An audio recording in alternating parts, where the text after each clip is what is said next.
नमस्कार दर्शक मित्रों, आप देख रहे हैं जीपीएमसी न्यूज़ 24/7 लाइव।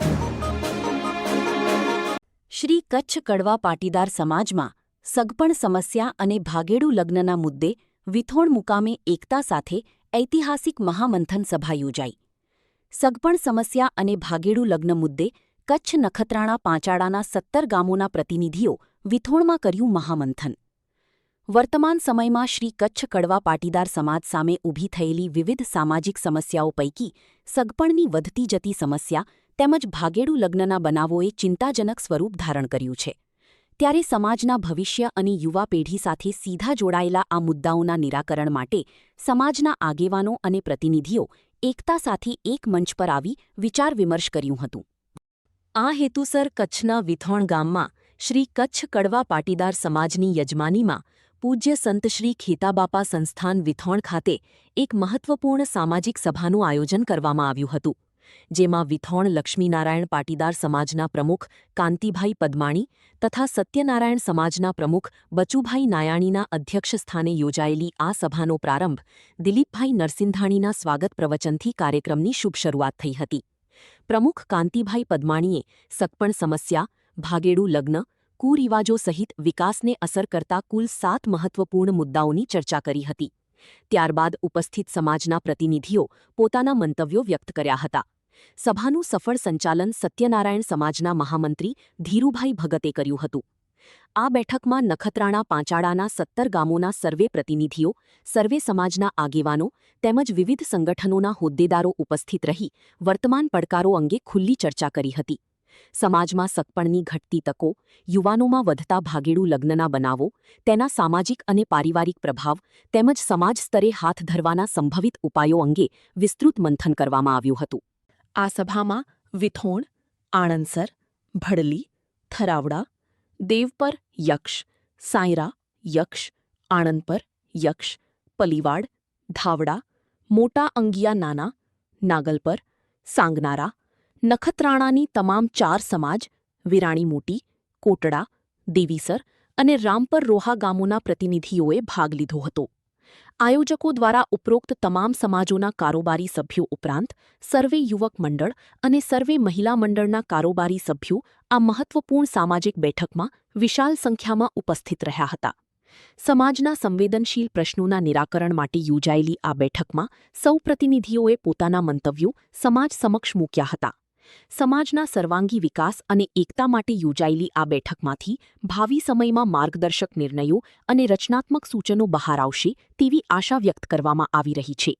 આ મહામંથન બેઠક માત્ર એક ઉદ્દેશ્ય નહીં, પરંતુ સમગ્ર શ્રી કચ્છ કડવા પાટીદાર સમાજની એકતાનું સરાહનીય પ્રેરણાદાયક એક ઉત્તમ ઉદાહરણ આવનાર દિવસોમાં સમાજની એકતા સાથે પ્રગતિના પંથે આગળ વધશે એવું નિશ્ચિતપણે દેખાઈ રહ્યું છે। Reporter Nandini Vasani, Kutch, GPMC news 24/7 live. અને બાકી સગપણ લગન આપણી નાતીમાં જ થવા જોઈએ। બીજી નાતીમાં માન લો કે ભણી ગઈ દીકરી હોય કે દીકરો હોય, એ બીજી નાતીમાં લગ્ન નહીં કરવાનું, દીકરીને આપણી નાતીમાં જ લગ્ન કરવાના। ભલે કદાચ 1-2 વર્ષ મોડું વહેલું થાય, પણ આપણી નાતીમાં જ લગ્ન કરવાના। આ હિસાબે અમારા વિરાણીમાં 3 સંસ્થાઓની ભેગા મિટિંગ મળી હતી, એનામાં ચર્ચા થઈ। બીજું ભાગેડુ લગ્ન। ભાગેડુ લગ્ન તો આપણે વર્ષોથી આના મામે કૂટાયેલા જ છીએ કે હેરાન થતા જ આવ્યા છીએ, અને ભાગેડુ લગ્ન તો કોઈ સંજોગોમાં હું તો એમ કહું છું કે આપણામાં ન ચલાવવા જોઈએ। એ અમારે પહેલેથી કહેતો આવું છું ને હજી પણ કહું છું કે આપણામાં ભાગે ને એને ચલાવવા જોઈએ। અને તમારું સંબંધ હોય તો તમે માની લો કે ઘરમાં વાત કરો, ભાઈમાં વાત કરો, પરિવારમાં વાત કરો, સમાજમાં વાત કરો કે મારો આનાથી પ્રેમ છે, કાંઈ ગોઠવો। એ સમાજે કાંઈક વિચારશે તો ખરી ને, પણ ભાગીને લગ્ન કરો એટલે આપણે સમાજ માટે હાનિકારક છે। એટલે મહેરબાની કરી અને આવો કાયદો આપણે થોડોક બનાવી એ મારી વિનંતી છે। બીજું, અત્યારે જે છૂટાછેડા, મેન પ્રશ્ન અત્યારે છે ને છૂટાછેડામાં વસ્તુ અત્યારે બને એવી છે, હવે તમે માનશો નહીં, અમારા ઘરે એવા 20-20 વર્ષની દીકરી થઈ ગયો ને છૂટાછેડા કપે છે। હવે સમજો, તમે વિચારો કે 20 વર્ષની દીકરી થઈ ગઈ હોય, હવે એની માને છૂટાછેડા કપતા હોય, 14 વર્ષ 15 વર્ષના તો દાખલા ઘણા જ છે। આવા કેસમાં આપણે છૂટાછેડાઓમાં પણ આપણે આ વસ્તુ માટે બંને પ્રમુખો સાહેબો, હોદ્દેદારો સૌ બેઠા છીએ, એના માટે વિચાર કરી આપણે નિયમનો ફેરફાર કરી છે અને ઘટક સમાજો આગળ તે આપણે એના પ્રત્યુત્તર માગી અને પછી આપણે એમનો નવું આપણે રચના કરી છે. પરંતુ આ બધા કેન્દ્રીય સમાજ નિયમ નક્કી કરે, પરંતુ આ જે નિયમો પાળવાનો હોય ને ખરેખર ઈ ઘટક સમાજનું હોય.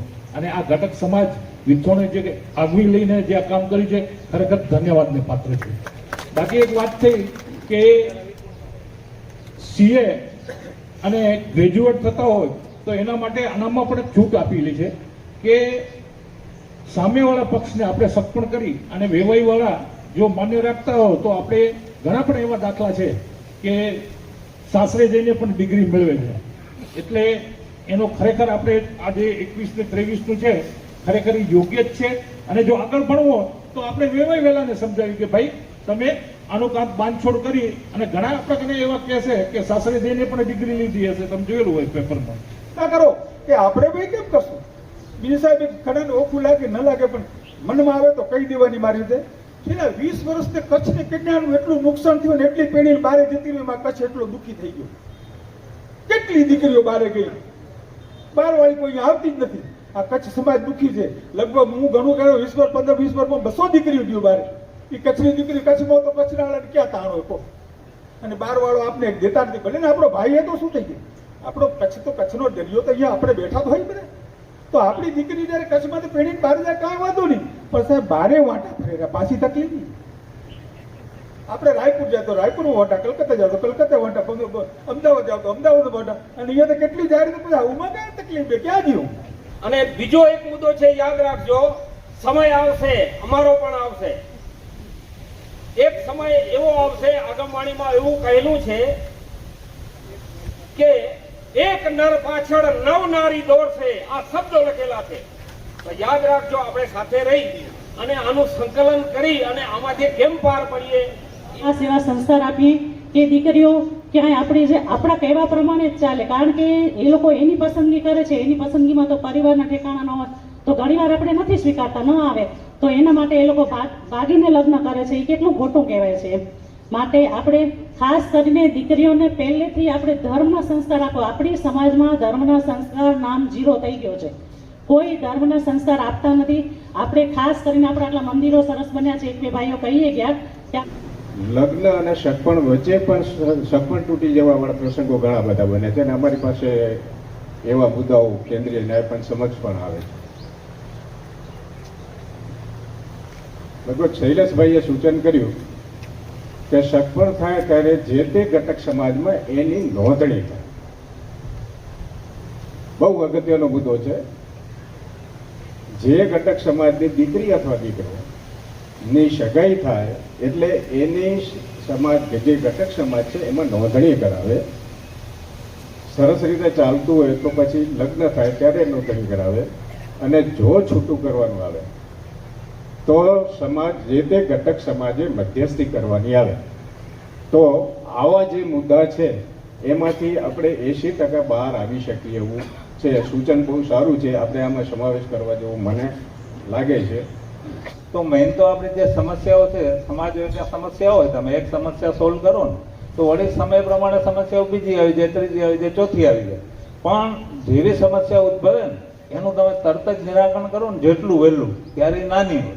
પછી તમે જેટલું મોડું કરતા જાઓ સમસ્યા મોટી થતી જાય. આ સમસ્યા મોટી થઈ ગઈ, આપણે મોડું કરી ગયા. આ વિતરણ સમાજે જે કર્યું એ પણ ઘણી આનંદની વાત છે કે એણે મંથન કર્યું, યુવક મંડળ, મહિલા મંડળ, બધી સમાજો, આખું ગામ. તો આ એક નાની વસ્તુ નથી, તમે ગંભીરતાથી વિચારજો. સમાજ ગામમાં સમાજ કરવું ને નાની વાત નથી, કરી ગયા. અને તમે બધા અહીંયા આવી બધી સમાજના અગ્રણીઓએ તમે કીધું છે કે આ બરાબર છે, એટલે તમે માનસિક રીતે આ અમલ થાય એના માટે તમે માનસિક રીતે તૈયાર છો. પછી તમારું ગામ માને કે ના માને, તમે ગામમાં વાત કરશો. તો અહીંયા જે રીતના બધાનો સૂર હતો, તો આપણી આ મેઇન સમસ્યાઓના સમાધાન માટે જે વિદ્વાન સમાજે જે નિયમો બનાવ્યા છે એના માટે એનો અમલ થાય, એમાં બધા રાજી છો, હું માનું છું ત્યાં સુધી. આમાં કોઈને વાંધો નથી. અને આ આપણી સમાજ જે આપણે જે સમાજમાંથી આપણે આવ્યા છીએ એની જનરલ સભામાં પણ આપણે આ મંજૂર કરાવી લઈશું. તે પછી જેનું જે તમારી ટપાલ આવશે અથવા તમે જે રૂબરૂ આપશો જે પત્રક, એ પત્રકને આધારે આપણે આ ફાઇનલ ડિસિઝનમાં જશું. પણ કોઈ સંતાન MBBS ડોક્ટર થાય છે બરાબર. હવે એ ડાક્ટર થતું હોય ત્યાં સુધી સગપણ ના કરે, તો એવા કિસ્સામાં આપણે શું કરવાનું? એમાં છૂટછાટ મૂકવી જોઈએ. આ પ્રશ્નો કરો, બધા પ્રશ્નો ઓપન મંચ છે ને, એમાં આપણે બધા પ્રશ્નો કરી શકીએ, એનો કઈ નિવેડો પણ આવે. એવું લાગે છે કે એવા હાયર એજ્યુકેશન વાળા હોય ને, પ્રાઇમરી તબક્કે આપણે જે તકેદારી સમિતિ કાનાડ સાહેબે વાત કરી એવી હોય, એમાં પ્રાઇમરી તબક્કે એકદમ કડક કરવા જશું તો થોડુંક એ બાબતમાં આપણે એવા જે બહુ હાઈ ફાઈ બધી ગ્રેજ્યુએટની વસ્તુ એમાં નથી આવતી. તમે સમજ્યા ને? છૂટ કેમ લાગે બધાને? હવે આ સામસામાં જે સગપણ થાય છે, લગ્ન થાય છે, એમાં એક આ સમસ્યા અમને દેખાણી કે ભાઈ નાનો હોય 2-3 વર્ષનો, અને આમ તો સમસ્યા એવી છે કે ભાઈ મોટો હોવો જોઈએ પણ નાનો છે, તો દીકરીને 2 વર્ષ સુધી આપણે રોકી શકીએ બહુ તો એમાં કંઈક એટલે વર્ષમાં કંઈક ફેરફાર કરવો તો કરવાની છૂટ છે આપણે, અથવા તમે સમાજમાં ક્યાંક કરજો તો વાંધો નહીં, પણ આ મુદ્દો બરોબર છે બધાને? ઓકે, બધા હાથ ઊંચો કરો તમને ખબર પડે. અને હું મા દીકરીને કહું છું કે જે તમારો જમાઈ હોય કે દીકરો હોય કે મતલબ ઘરવાળો, ટૂંકી ભાષામાં કે ઘરવાળો હોય, અને એ ઘરવાળો દારૂ પીને ઘરે આવે ને તો તમે રૂમમાં ન જજો, હોલમાં સુઈ જજો, અને સવારના તમારા સાસુ સસરા કહેશે કે કેમ બેટા અહીંયા સુતા હો, તો કહી દેજો કે દીકરો દારૂ પીને આવશે તો હું રૂમમાં નહીં જાઉં, તો ઓટોમેટિક દારૂ બંધ થશે. દારૂ બંધ કરવાના પ્રયત્ન ઘણા આપણે કરશું તો. અને આ જે છોકરાઓ દારૂ પીએ છે ને, એની સગાઈઓ થઈ ને ત્યારે એ છોકરા નતા પીતા, પરણીને જ્યારે દીકરી આપણી એના ઘરે જાય છે ને ત્યારે જ પીએ છે, કારણ કે દીકરીઓ એટલી એના ઉપર ઓલી હેવી થઈ જાય છે કે દીકરાઓ દારૂ પીતા થઈ જાય છે. સાચી વાત કહું છું.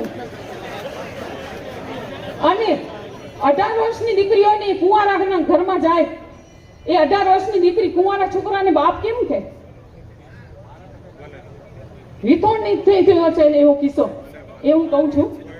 એવું ના થવું જોઈએ. એવો એનો પણ એક નિર્ણય લો. એ નિર્ણય સાચો જ છે કે પરણેલી છોકરાની માં એ છોકરાવાળા ઘરમાં જ જાય હોય તો તે સંજોગોમાં 23 વર્ષ સુધી છૂટ દીકરીને. બરોબર? હાથ ઊંચો કરો તો બરોબર લાગે મને.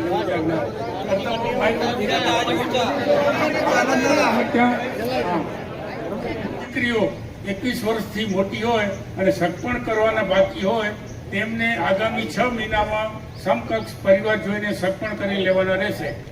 હવે આજથી આપણે આ નિયમ બનાવશું કે હજી આપણે મોટી સમાજનો હજી કોઈ નિર્ણયની રાહ જોશું? આપણી સમાજમાં પોતાની સમાજમાં જનરલ સભા મળે એની રાહ જોશું કે અત્યારે આપણે આ નિયમને પાળવાનું ચાલુ કરી દઈશું?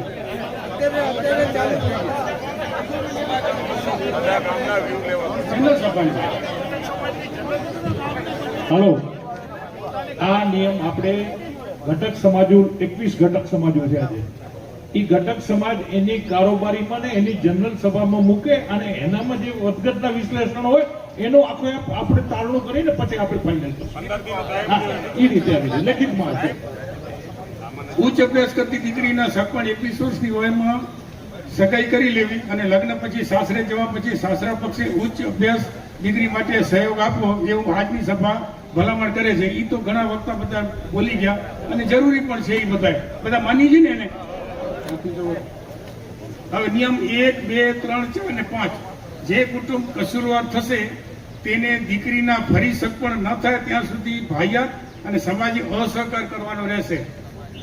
હવે કાનાણી સાહેબ, તમને વિનંતી કરું, તમે જે વાત કરી જે અસહકારની આ રીતે, એ જો કેન્દ્રીય સમાજ જો અમારા ઉપર દબાણ લાવે ને તો આ જલ્દી પાડી શકીએ આપણે. હવે છૂટા છૂટા જે બધા સમાજો નીતિ નિયમ તમે જે બનાવો છો નીતિ નિયમ અમારા સુધી પહોંચતા નથી.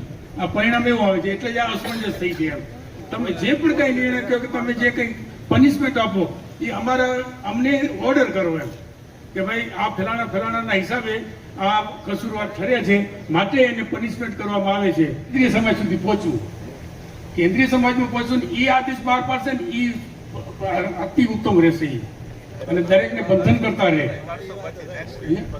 હા, એ જ પગથિયાં ખરું છે.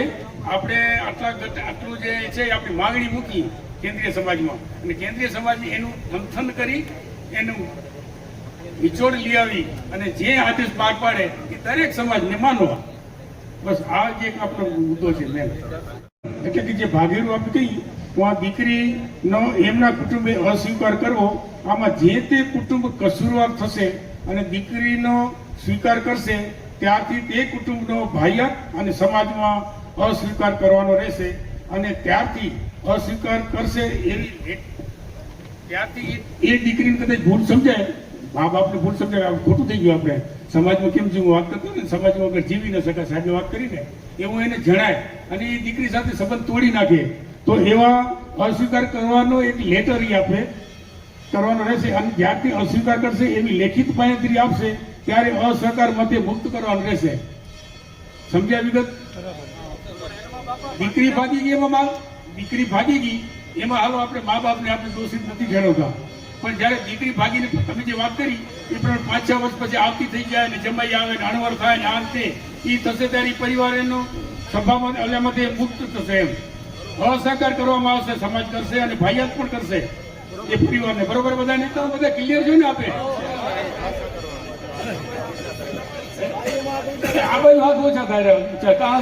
મારો અવાજ પહોંચે છે કે નથી પહોંચતો કઈ ખબર નથી પડતો. આ વચ્ચેનો ગાળામાં નથી થતા એટલે તમને મંજૂર ના હોય તો આવો જ સ્પષ્ટતા. આપણી જ્ઞાતિમાં ભાગેડું લગ્ન કરે તો શું કરવું? હવે એ અમે નિર્ણય નહોતા કરી શક્યા. આજની સભા જો નિર્ણય કરી લે તો એ લેખિતમાં થઈને આપણે જે કેન્દ્રીય સમાજમાં મૂકવું છે એ મૂકી શકીએ એમ. તો આ પછી તમે જે નિર્ણય લેશો આપણે દરેક આપણી જે જનરલ સભા મળે એમાં આ મુદ્દો મૂકજો. તમને બધાને એક આ કાગળીઓ તમને મળશે એમાં તમે જ્યાં ધ્યાનમાં દેજો કે આપણામાં ભાગી યાદ શું કરવું, કારણ કે એમાં અમે નથી નહોતા કરી શક્યા. એટલે તમારો ઓપિનિયન આપો જરા. પહેલું તો ભાગેડું લગ્ન જ શું કામ? જ્ઞાતિ કે ઇતર જ્ઞાતિ ભાગેડું શું કામ? આપણી પાસે સામાજિક આવડી મોટી વ્યવસ્થા છે. જો દીકરીને એમ થતું હોય અથવા દીકરાને એમ થતું કે અમે બે એકબીજાને પ્રેમ કરીએ છીએ, અમારા માવતર માનતા નથી, તો જે તે ઘટક સમાજમાં વાત કરે ને એ સમાધાન કરાવી શકશે. બીજો મારો એક મુદ્દો કદાચ તમારા ધ્યાનમાં નહીં આવ્યો હોય, 5 જણાની તકેદારી સમિતિની વાત કરી હતી મેં. આવા મુદ્દા છે જે વિવાદાસ્પદ મુદ્દા છે. જો નિયમ 100% કોઈ દિવસ પડાય નહીં, નિયમ બનતા હોય એ 99% 95% સુધી પડાતા હોય ને તો ઓપ્શનલ કેસની આપણે ચર્ચા ના કરીએ. જે વિકલ્પો છે એના માટેની ચર્ચા જે તે વખતે આ જે સમિતિ બનવાની છે એ સમિતિ પોતે નિર્ણય લેશે. દીકરીને સગપણ થયેલા હોવા છતાંય આપણી જ્ઞાતિમાં અન્ય દીકરા સાથે ભાગી જાય તેવા સંજોગોમાં શું કરવું? એને ભાગેલું સમજવું કે કઈ રીતે એનું નિર્ણય સભા ઉપર છોડવાની વાત હતી. અમે પોતે નિર્ણય નહોતા લઈ શકીએ એટલે હવે આ વાંધો નહીં. અત્યારે આપણે આની ચર્ચા ન લઈ, તમને જે આ પત્રક આપવામાં આવશે ને તમે જનરલ સભામાં તમે નિર્ણય લઈ અને લેખિતમાં આપી દેજો. આનું આ કરવું, આનું તે કરવું. બરોબર ને? આપણો સમય બચે એટલો. અને લગ્ન એ માંગલિક પ્રસંગ છે, પણ હાલમાં તેમાં પણ કેટલાક નકામા અને બિનજરૂરી પ્રસંગો થાય છે તે સમાજની ગરિમાને હાનિકારક છે.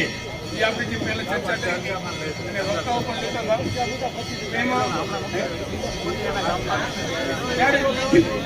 પણ છતાં હું વાંચી જાઉં બધાને ધ્યાનમાં આવે, બધા પાસે આ પુસ્તક નહીં હોય. એટલે બિનજરૂરીમાં એવું હોય પ્રી વેડિંગ, પછી લગ્ન વખતે કન્યા આગમન વખતે બંને પક્ષો દ્વારા થતો ડાન્સ, ફૂલડોલ અથવા હલ્દી રસમમાં બિનજરૂરી તાઇફો. આપણા પ્રસંગોમાં સંખ્યાની મર્યાદા હોવી જોઈએ. અને બેબી સાવર એ અમે નહોતા લખ્યું, સાહેબ લખી દીધું. એમાં ચર્ચા કરી અંદાજિત આગામી આપણે શ્રાવણ મહિનો રાખીએ જન્માષ્ટમી. બરાબર? જન્માષ્ટમી સુધીમાં બધાએ પુસ્તકો તૈયાર કરીને આપણે એક ઠેકાણે આપીએ અને એ તમને કહીશું કે કઈ જગ્યાએ આપણે ભેગા થઈને વળી પાછા પત્રકો એકત્ર કરશો. આપણે જાણી લીધો ખરેખર સમસ્યા આપણા અંદરમાં જ છે, બહાર નથી. આપણે ધારીએ તો આ સમસ્યાનું નિરાકરણ આપણા હાથમાં જ છે. સગપણ સમસ્યા એટલે 21 વર્ષ શા માટે? 21 વર્ષ એટલા માટે કે 21 વર્ષની દીકરી થાય અને આપણે એના સગપણ કરી નાખી તો દીકરી 21 ને 23 વર્ષની વચ્ચે એમને મન અને અરસ ક્યાંય બીજી જગ્યા ઉપર ફંટાય નહીં.